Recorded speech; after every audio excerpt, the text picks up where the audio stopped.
What if I told you the entire world runs on money that doesn't actually exist, that every dollar in your wallet is someone else's debt, and that this system, the one we call modern finance, was never designed to make people free.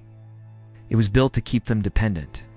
This is the story of how the world fell into debt, a story that begins centuries ago, hidden behind the language of economics, and ends with you, paying for decisions made long before you were born. In the beginning, money wasn't numbers on a screen. It was gold, silver, salt, real, tangible value. Trade was simple. You exchanged what you had for what you needed. But around 3,000 years ago, something changed. Rulers and empires discovered a new tool: credit. Instead of trading goods, they began recording promises, and those promises became debt. The first debt systems appeared in ancient Mesopotamia, not by merchants, but by kings who wanted to control their people. If you owed the king, you couldn't rebel. If you owed the state, you had to obey. Debt became the most powerful weapon ever invented, one that didn't require armies, only accounting. Fast forward to medieval Europe. Goldsmiths, who stored people's gold, realized something clever. Not everyone came to collect their gold at once. So they started issuing paper receipts and lending out more receipts than gold they actually held. That single act, lending what didn't exist, changed the course of history. It gave birth to fractional reserve banking, a system where banks could create money out of debt. By the 1600s, this system had grown powerful enough to fund empires. The Bank of England, established in 1694, was created not to serve the people, but to finance war. The British government borrowed heavily, promising to repay with interest, and the citizens became taxpayers to cover the cost. For the first time, entire nations were built on borrowed money. And the more they borrowed, the richer the lenders became. For centuries, money was tied to gold, a system called the gold standard. It kept governments in check because they couldn't print what they didn't have. But that all ended in 1971, when US President Richard Nixon made a quiet announcement that changed everything. He ended the convertibility of the dollar into gold.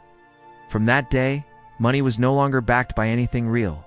It became fiat currency value created by government decree. They could print it, lend it, and spend it infinitely, and they did. What followed was a flood of easy money, expanding debt, inflation that quietly eroded the value of every paycheck, every saving, every dream. As the system evolved, debt stopped being a burden. It became the main product. Banks discovered that lending was far more profitable than saving. Governments learned that debt could fuel endless growth, even if that growth wasn't real. And consumers were taught that credit was freedom. But every loan creates a debtor.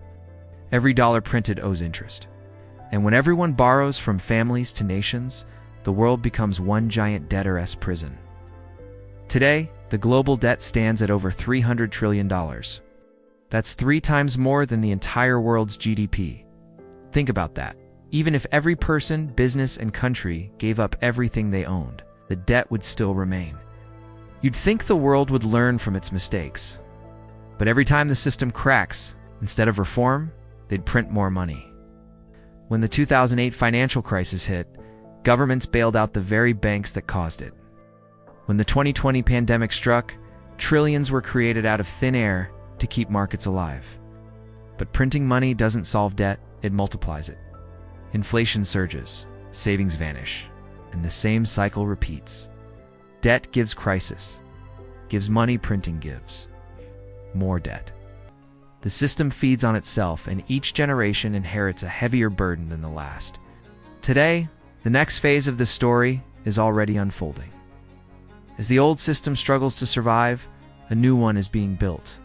Digital currencies issued by central banks. They promise convenience and control. But history warns us what happens when money becomes traceable and programmable.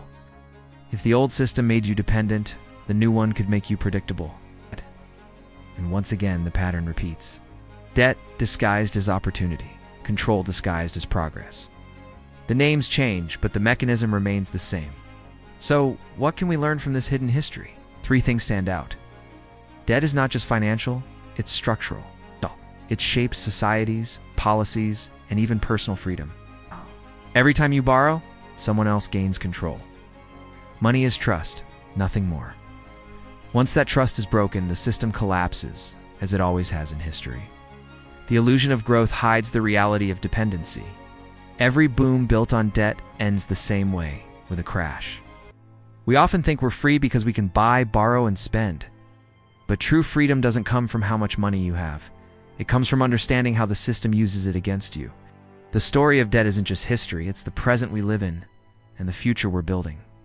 So the next time you hear about economic growth, remember this. If it's built on debt, it's already an illusion.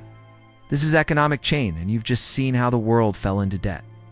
If you want to understand the truth about money, finance, and power, subscribe now and see the system for what it really is.